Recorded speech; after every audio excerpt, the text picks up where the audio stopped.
Welcome to TG24 TV. నేను miss మలత. తమ గ్రామ ప్రజలు నిండు నూరేళ్లు ఆరోగ్యాలతో ఉంటూ తమ పాడి పంటలు సమృద్ధిగా ఉండి దినదిన అభివృద్ధి చెందుతూ ఆ దుర్గామాత దీవెనలు తమపై ఎల్లప్పుడూ ఉండాలని కాంక్షించి దుర్గామాత దేవాలయంను నిర్మించి విగ్రహ ప్రతిష్టాపన చేశారు లైన్ తండా గ్రామస్తులు. మహబూబాబాద్ జిల్లా గూడూరు మండలం లైన్ తండా గ్రామంలో నూతనంగా నిర్మించిన శ్రీ కనకదుర్గ అమ్మవారి దేవాలయం నందు నూతన విగ్రహ ప్రతిష్టాపన మహోత్సవ కార్యక్రమంలో నిర్వహించి దుర్గామాత అమ్మవారి విగ్రహ ప్రతిష్టాపన చేశారు. ఈ మహోత్సవ కార్యక్రమంలో భాగంగా 3 రోజుల పాటు దేదీప్యమానంగా పూజలు నిర్వహించారు. లైన్ తండా గ్రామ పెద్ద మనుషుల సమక్షంలో మండలంలో ఉన్న కొంతమంది ప్రముఖులతో పాటు జిల్లా నాయకుల సహకారంతో దుర్గామాత అమ్మవారి విగ్రహ ప్రతిష్టాపన చేశారు అని తాండా పెద్ద మనుషులు తెలిపారు. ఆలయ నిర్మాణంతో పాటు దుర్గామాత విగ్రహానికి సహకరించినటువంటి దాతలకు తమ గ్రామ ప్రజల తరపున ప్రత్యేక కృతజ్ఞతలు తెలుపుతూ తమకు ఎల్లవేళలా రుణపడి ఉంటామని గ్రామస్తులు తెలిపారు.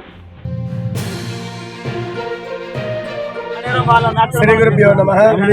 గూడూరు మండలంలోని లైన్తండా గ్రామంలో శ్రీ శ్రీ కనకదుర్గ అమ్మవారి దేవాలయ ప్రతిష్టాపన కార్యక్రమం ఈరోజు ఉదయం 45 నిమిషాలకు వైభవపేతంగా ముహూర్త సమయానికి యంత్రస్థాపన చేయడం జరిగినది. ఈ కార్యక్రమం 3 రోజులుగా చేస్తూ ఉన్నాము. మొదటి రోజు ఉదయం గణపతి పూజ, పుణ్యావచనము, అఖండ ప్రజ్వలన, అంకురార్పణ కార్యక్రమము, దీక్షా కంకణ ధారణ చేయడం జరిగినది. సాయంకాలము జలానివాస కార్యక్రమం జరిగినది. అమ్మవారిని మొదటి రోజు రాత్రి నుంచి ఉదయం వరకు నీళ్ళలోనే ఉంచడం జరిగినది. రెండవ రోజు ఉదయము 108 మంది ముత్తైదులతో అష్టలక్ష్మి పూజ కార్యక్రమం చేయించడం జరిగినది. ఆ తర్వాత 9 కుండలలో పంచామృతాలు, పండ్లు, పసుపు, కుంకుమలతో ఏర్పాటు చేసుకుని నవనీతానివాసం చేయడం జరిగినది. రెండవ రోజు ఉదయము.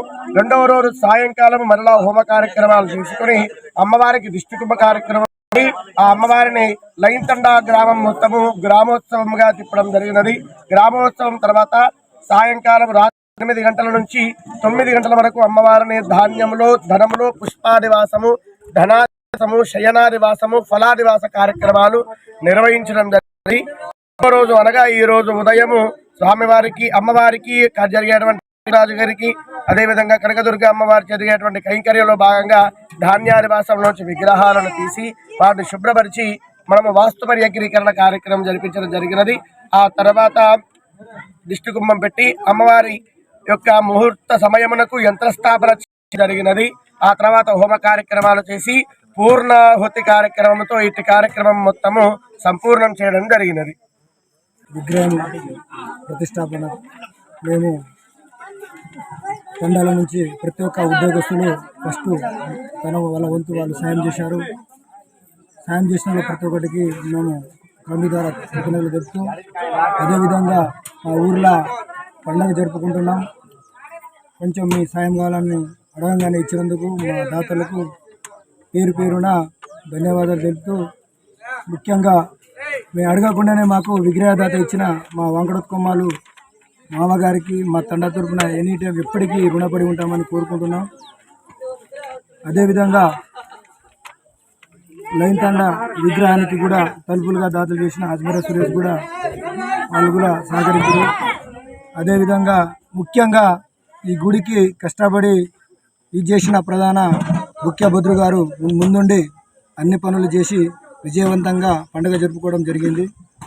మాకు అడగంగానే దాతలుగా కొంచెం సహకరించిన వాళ్ళ పేర్లు ఫస్ట్ మొట్టమొదటి వెంకటోత్ కొమ్మాలు, దాని తర్వాత డాక్టర్ మురళీ నాయకు, అదేవిధంగా భరత్ చంద్రారెడ్డి ఇచ్చారు, అదేవిధంగా వేం కృష్ణారెడ్డి,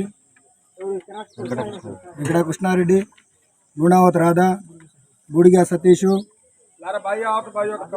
కోరిక బలరాం నాయకు,